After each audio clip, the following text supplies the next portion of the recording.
Наше местное население, да, тоже на местах адаптируется к определенным рыночным условиям, так скажем, да, и вот создает условия для иностранных туристов. Да.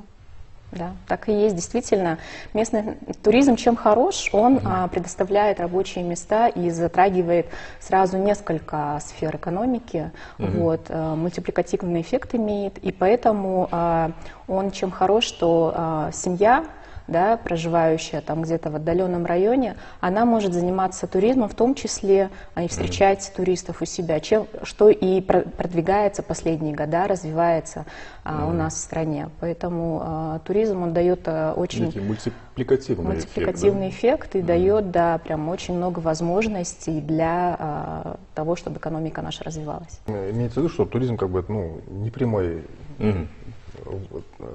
выгоду приносит. То есть там что-то произвел, продал, такого нету. То есть там тут мультипликативный эффект, когда зарабатывает и водитель, и точки отдыха, там гостиницы, в том числе и производители, поставщики и так далее.